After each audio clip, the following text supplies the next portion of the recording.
life for this moment in your experience. That these times, whether it's something that's going on in your own life or what you presence around you, are calling forth the highest of your practice.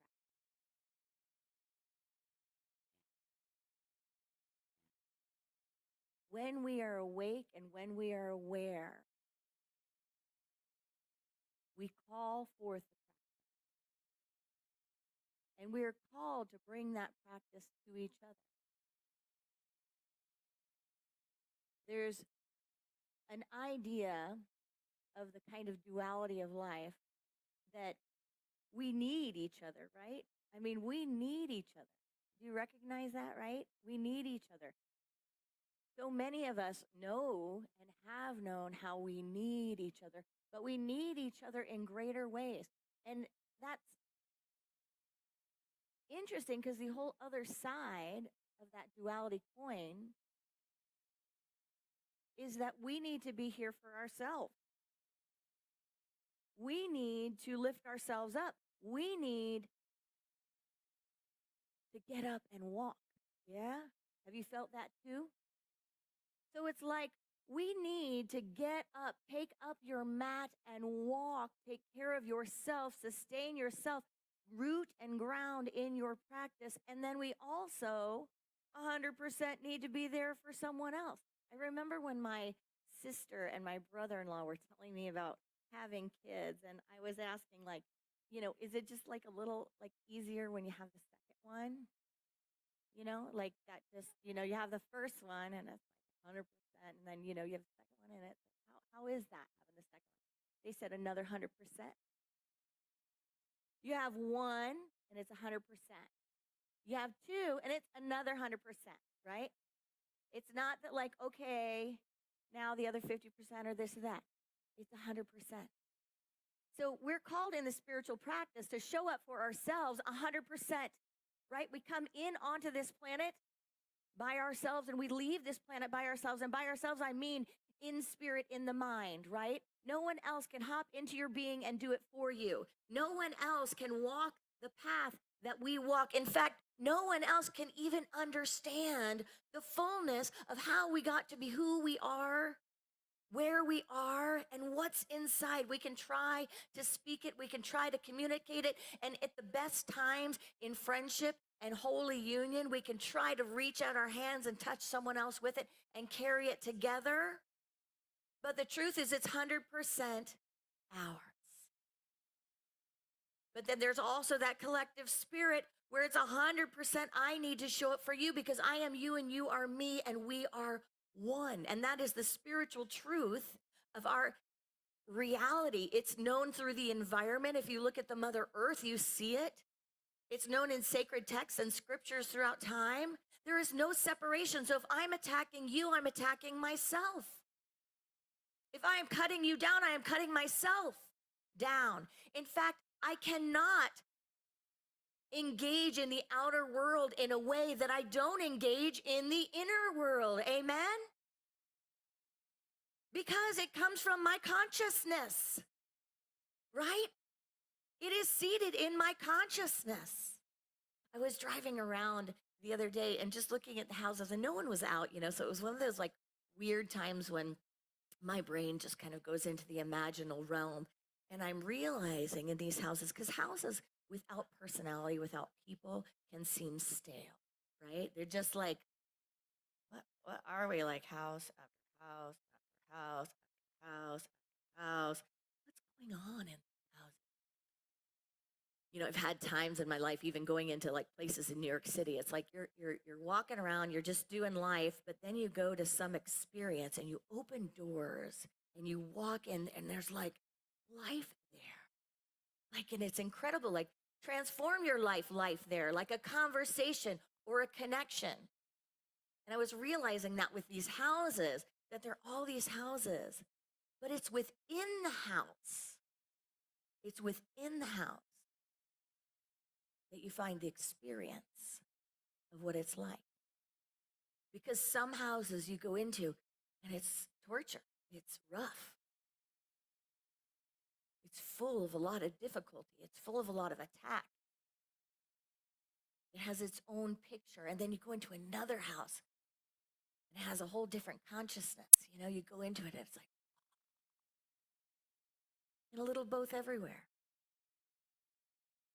So too is a spiritual practice about recognizing and looking at what's in our house.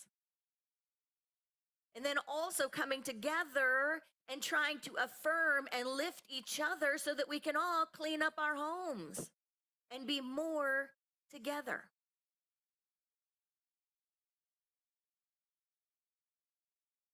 People right now need your smile, need your eyes looking into their eyes, need your help, need our understanding. They need our hearts open. Individuals are walking the hero's journey. We have no idea what's going on with you. But what we can know as spiritual beings in a human experience is that we are walking each other home, like those famous lines say. We are walking each other home. And there is a hero's journey that every individual is walking and working. So how will we walk each other home? Will we do it by tearing each other apart from the outside or tearing ourselves apart from the inside? Or will we breathe into the practice and fill ourselves with the breath? Get centered in the one love, the one heartbeat, the one truth. That what I do to myself, I do to others. What I do to others, I do to myself. And that it matters how I walk and how I walk my beloved's home.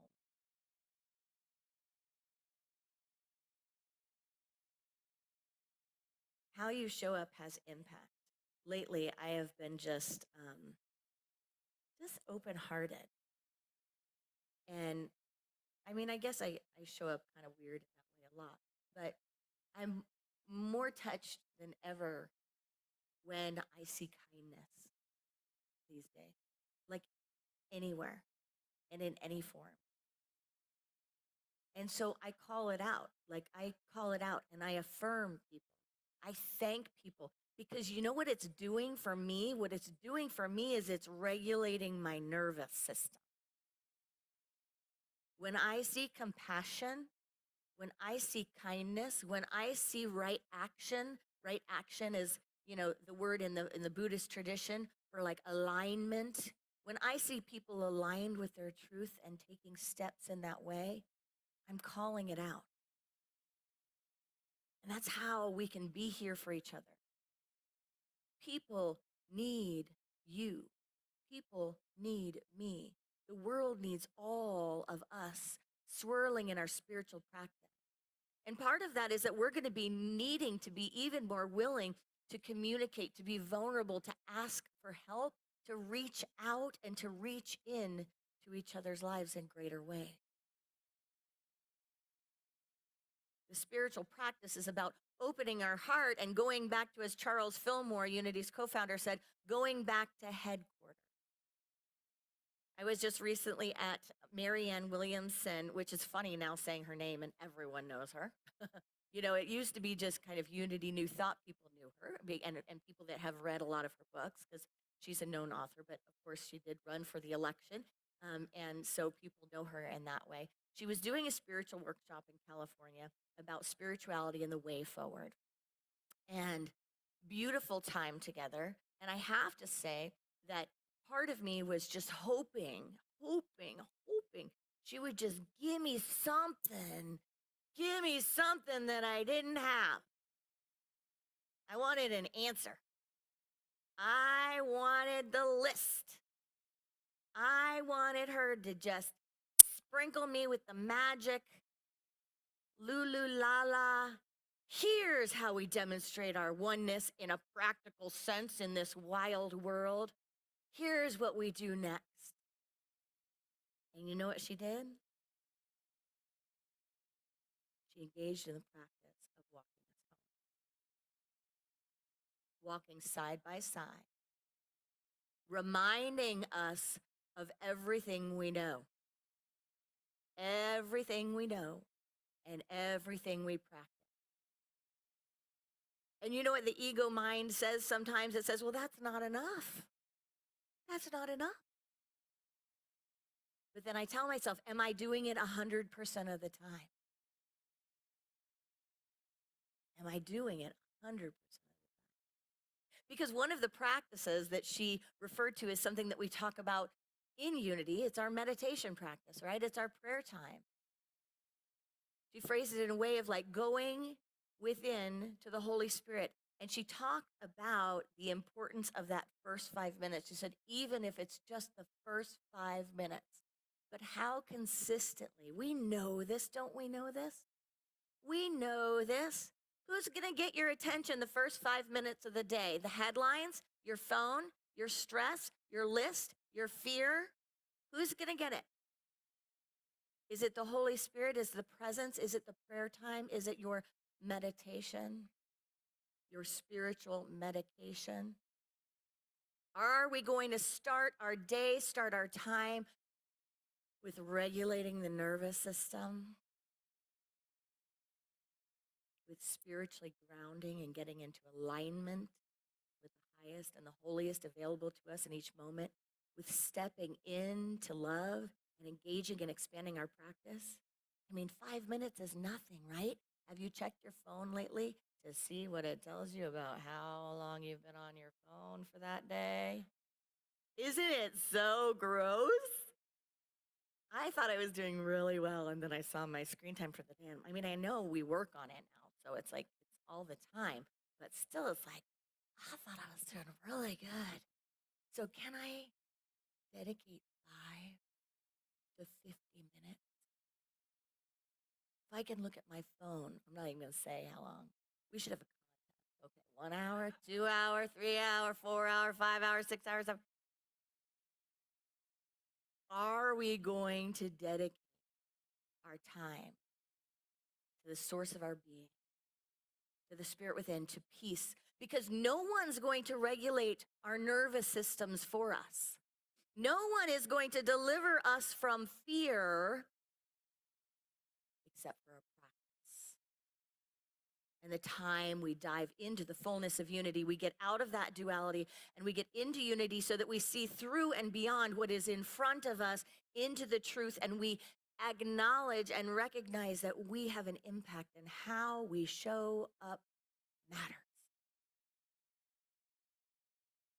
So many of us have had the experience where we can be in one state of mind, but we come together with someone else and it is instantly changed, right? It's instantly changed. I mean, go to a comedy show, go to a concert, go to a friend. Instantly changed. Yet there are times, and some of us may have been feeling this lately, there have been times when you reach out to a friend and you know what? They've got the little life raft around them. And you're like, oh, they're what do you call that? Yeah, paddling when you're just like, trying to stay afloat. They're trying to stay, and you look at another, they're trying to stay afloat. You look at another, they're trying to stay afloat. So there is a collective consciousness right now around people treading water.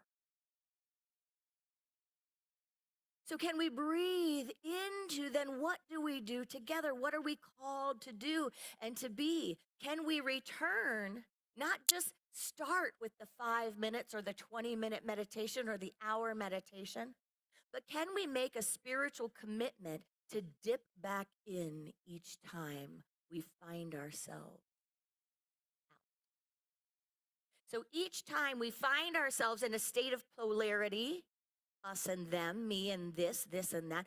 Every time we find ourselves in a state of fear, every time we find ourselves in a state of exhaustion, anytime we find ourselves in anything other than just a deep sense of grace,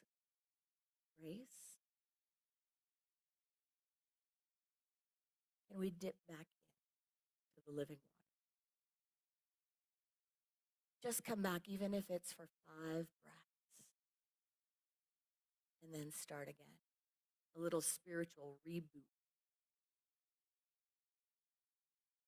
It's available to us 100% of the time. How often are we turned around and not looking at it, not looking at it, not using it? We have powers within us. Charles Fillmore ideated the 12 powers that kind of go along with the chakra system. I was checking with my daughter, and I asked her one of the nights before bed if she knows any of the powers. And Miss Aisha has been working with them, and she's just slid through 5 of them. I was like, wow. And so now I talked to her about calling on the power. When I see her experiencing discord, what power could you call on? When you want to just grab your friend and go, what power can you call on? Can you call on your spiritual strength? Can you stop for a moment, recognize that state of mind, take a breath, and call on that power? When you don't have it to give, can you call on that power?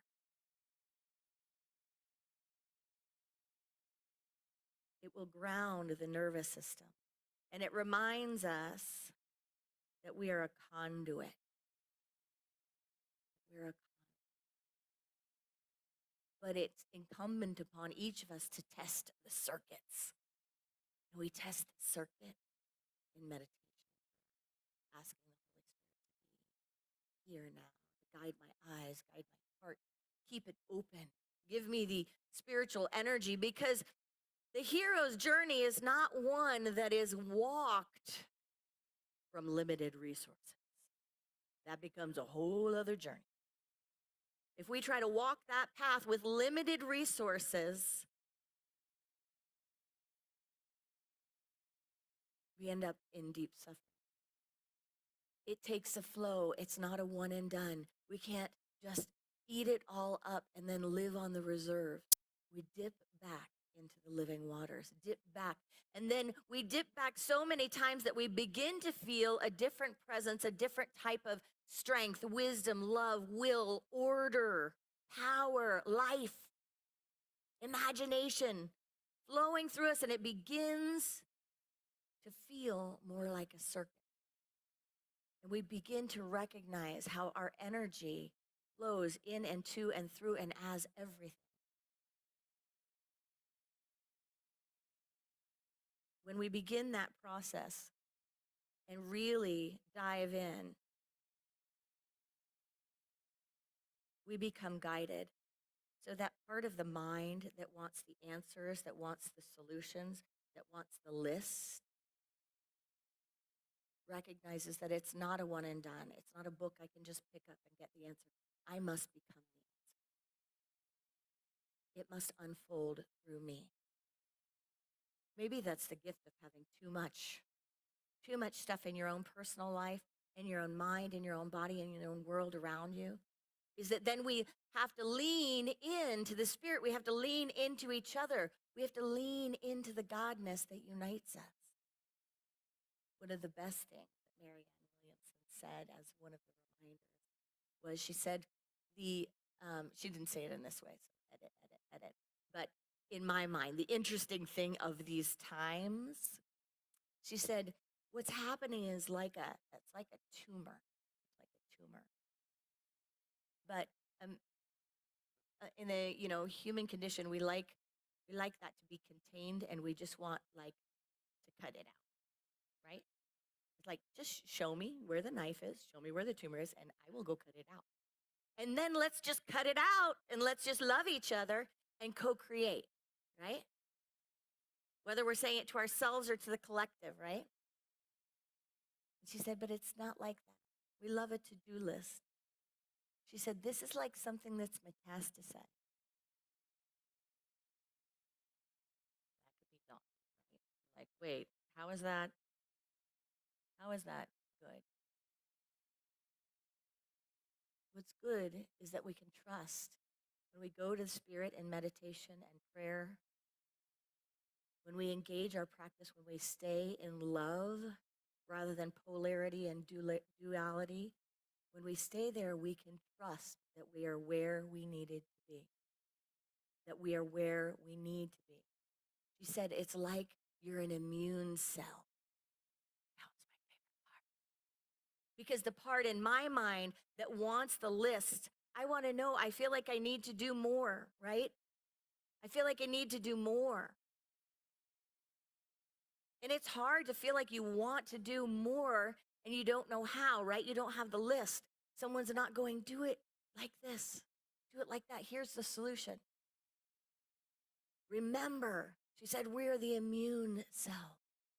Show up where you are and show up so fully and so aware. Bring your light to whatever is in front of you. Sometimes the ego thinks, I've got to know where. Well, wake up, do the prayer, do the meditation, and arrive. That's where. Whether it's person by person, whether it's grand scale, whether it's in your own heart, trust. Just like healing energy, if anyone's ever done Reiki or any healing energy, you don't sit there and try to say this or there. You trust that the spirit, the source of your being, knows where it's going. And that's how we bring forth the light. That's how we share the light. But we have to first ground ourselves in the practice, ground ourselves in what we are. One of my fellows on the path, Jeff Foster, he wrote the book, The Way of Rest. He's a non-duality teacher, and I've gone to a retreat with him before. And he has a book of poetry, The Way of Rest, and he says this, the heart. The heart is an unlimited room. There is always enough room for the content of this moment. The highest joy, the deepest agony, thoughts that won't stop spinning, the heart can hold it all. Embrace is all it knows. Space is its true nature. It needs no time, it asks nothing. It gives everything in return. It is home. For all those lost parts of yourselves, for all those abandoned pieces of the puzzle of you, of us. Remembering the heart, acknowledging its presence, honoring its invincibility, savoring its warmth. Like a deep exhale, like a cold drink on a scorching day, like a fond memory of a loved one long since departed. They gave you a name before you were named, and that name was love.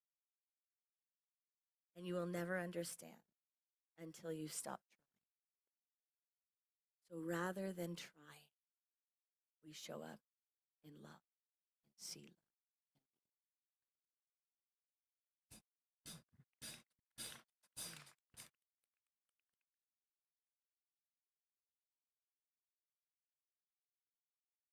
Before we do this song, I'd like to acknowledge these folks who are tithing their time and talent today to sing. Stephanie Bland, Judy Best, and on guitar, Scott Mize.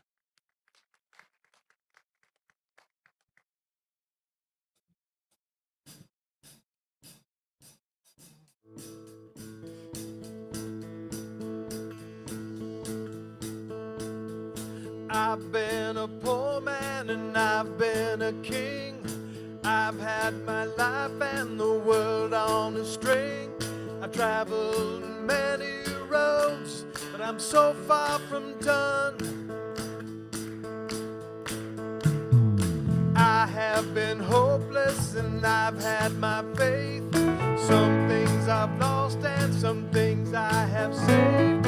All of these moments showed me the way that I've gone. It's good to know there's so much to live for.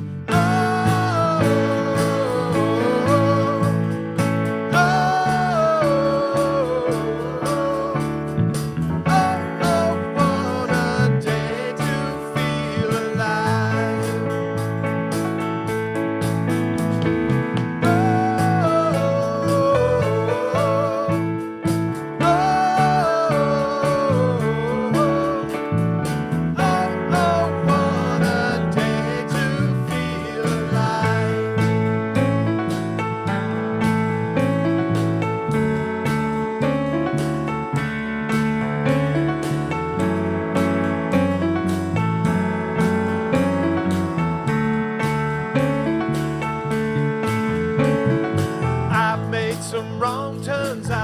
some mistakes. I broke some promises back in the day. But I've got a feeling I'm ready to leave it behind. Oh, it's good to know there's so much to live for. Oh,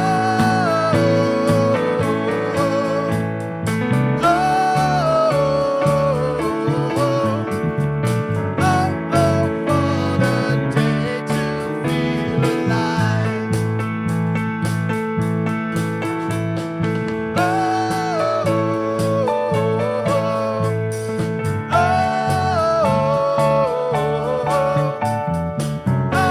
Oh, what a day to feel alive.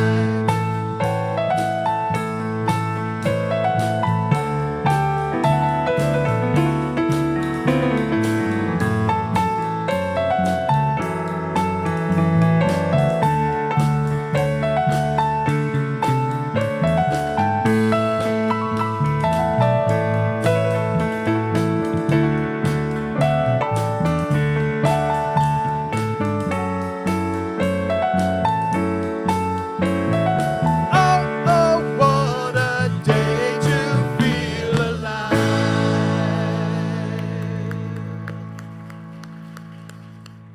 Thank you, Todd, for Music Sunday with Todd. It's so good to have you home.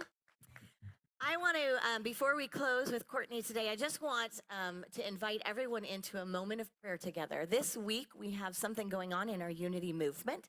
There is a meeting happening, and there will be a vote and a discernment about how we do what's behind the scenes. So it's not something that, you know, in the outside world, a lot of people know, but Unity has multiple organizations. We have a headquarters that runs the grounds and publishing. We have Worldwide Ministries that supports the ministries.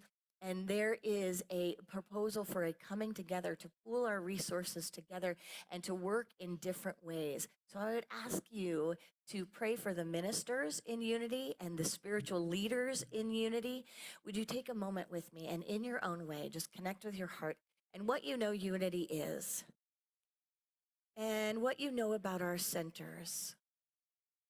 We're ready for a great turnaround in Unity. We're ready to serve the world in greater ways. We are grateful that our message and our movement is now in doctors' offices and in yoga studios and in magazines and all over, that our affirmations have just spread like a gorgeous wildfire. And we are also here to lift up our spiritual communities so that we can be a spiritual home to those who are ready for unity. So I ask from the depths of your heart, we bless these leaders, we bless our movement, we bless our oneness, we bless our path forward in the way that our source sees best, the highest and the best unfolds. And we pray this in the name and through the nature of the living Christ presence, and so it is.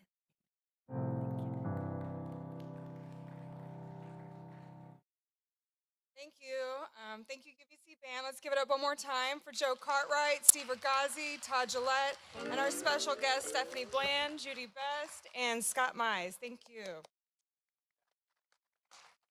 And thank you to Rev Erin for helping us to see that when we are awake and aware, we can call forth the presence of prayer through breath and meditation, and for us to bring light to whatever is in front of us so we can walk each other. You know, it takes a village to put on this wonderful service. On the slide here, there are just a few of the people that are here working to make this service possible. Thank you. Our prayer chaplain today is Dean Levine. There he is. Dean Levine, who is here to help and available for you after the service. Fellowship will be in the lobby this morning where coffee and cookies are provided by TJ and Lynn of the culinary team. If you would like to delve deeper in today's message, you may do so in our deep dive Zoom room immediately following the service using the same link as today's service. There is also an in-person deep dive that meets following service in the Fillmore Cafe, hosted by moi and Mary Kay, back there in the back. Thank you. This Thursday at the Fillmore Cafe is the Village Mic, our community open mic night from 6 to 9 p.m. Central Time. Please come to connect with friends at the finest open mic in the area. It is a good time. Larry Johnson's Celebration of Life is on Saturday from 3 to 6 p.m. Central Time and has been moved to Coach's Bar and Grill in Overland Park, Kansas. This is the final week for the Be the Change jar. You can find it across the lobby from the main sanctuary doors. If you have any loose change you want to throw in there, that would be greatly appreciated. As you leave the sanctuary, there will be volunteers with baskets for you to place your offerings as well as electronic giving at the welcome table. Also at the table are our CDs for sale for Voices of the Village and Rev Erin's music. You can also pick up a daily word. Now let us give it up one more time for our UVC band as we stand and sing the peace song and recite the prayer for protection.